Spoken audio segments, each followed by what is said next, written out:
നമസ്കാരം, പ്രവാസി മലയാളിയിലേക്ക് സ്വാഗതം. അങ്ങനെ കാത്തിരിപ്പുകൾക്കൊടുവിൽ ലോകകപ്പ് ആവേശങ്ങളും അടങ്ങി. ഇതാ ഗൾഫിൽ വീണ്ടും മറ്റൊരു ആഘോഷങ്ങൾ തുടങ്ങിയാണ്. അതെ, ക്രിസ്മസ് ന്യൂ ഇയർ ആഘോഷങ്ങൾ ആരംഭിച്ചതിന് പിന്നാലെ പ്രവാസി ലോകം ഉണർന്നു കഴിഞ്ഞു. പ്രവാസികൾ നാട്ടിലേക്ക് വരുവാനും നാട്ടിൽ നിന്ന് പ്രവാസി ലോകത്തേക്ക് പോകാനും യാത്രക്കാർ ഒട്ടനവധിയാണ്. എന്നാൽ ഇതിന് പിന്നാലെ തീ പിടിച്ച ടിക്കറ്റ് വിലയുമുണ്ട്. അവധിക്കാലം ആരംഭിച്ചതിന് പിന്നാലെ യുഎയിൽ നിന്നുള്ള വിമാന ടിക്കറ്റിന് ഇരട്ടി വർധന. യുഎയിൽ നിന്ന് ഇന്ത്യയിലേക്കുള്ള നിരക്ക് ഇരട്ടിയായി വർദ്ധിപ്പിച്ച് വിമാന കമ്പനികൾ രംഗത്തെത്തി. ഇന്ത്യയിൽ നിന്നുള്ള മടക്കയാത്രാ നിരക്കും വർദ്ധിപ്പിച്ചിരിക്കുകയാണ്. അടിയന്തര ഇടപെടൽ ആവശ്യമെന്ന് പ്രവാസി സമൂഹം ഇതിനോടകം തന്നെ വ്യക്തമാക്കിക്കൊണ്ട് രംഗത്തെത്തുകയും ചെയ്തു. അതായത് യുഎയിൽ നിന്ന് ഇന്ത്യയിലേക്കുള്ള വിമാന ടിക്കറ്റ് നിരക്കിൽ 5 ഇരട്ടിയിലേറെ വർധനവാണ് ചൂണ്ടിക്കാണിക്കുന്നത്. ഒക്ടോബറിൽ 6,000 രൂപയ്ക്ക് ലഭിച്ചിരുന്ന വിമാന ടിക്കറ്റ് ഇപ്പോൾ ശരാശരി 28,000 രൂപയിലേറെ നൽകേണ്ടി വരുന്നു.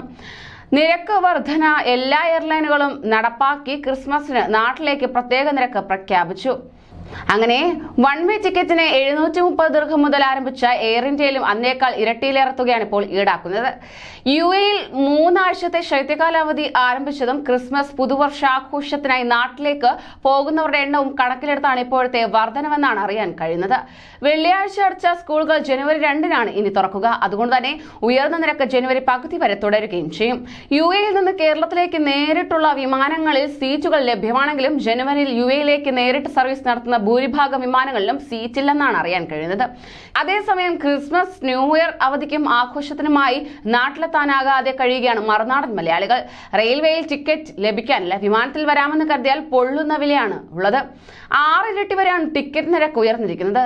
തിരക്ക് കണക്കിലെടുത്ത് പ്രത്യേക ട്രെയിൻ എന്ന മുംബൈ മലയാളികളുടെ ആവശ്യത്തോട് റെയിൽവേ മുഖം തിരിച്ചിരിക്കുകയാണ്.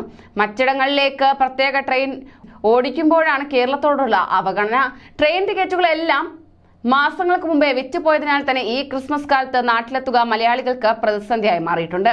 വിമാന നിരക്ക് കുത്തനെ കൂടിയതോടെ നാട്ടിലെത്തണമെന്ന ആഗ്രഹം മാറ്റിവെക്കുകയാണ് ദില്ലിയിലെ മലയാളികളും. ആഘോഷകാലത്തെ തിരക്ക് മുന്നിൽ കണ്ട ടൂറിസ്റ്റ് ബസ്സുകളും കൂടിയ നിരക്കാണ് ഇപ്പോൾ ഈടാക്കുന്നത്. നിരക്ക് ഏകീകരിക്കാനോ കുറയ്ക്കാനോ സർക്കാർ നടപടിയും ഇല്ല എന്നാണ് അറിയാൻ കഴിയുന്നത്. കൂടുതൽ പ്രവാസി വാർത്തകൾക്കായി ഈ ചാനൽ സബ്സ്ക്രൈബ് ചെയ്യൂ.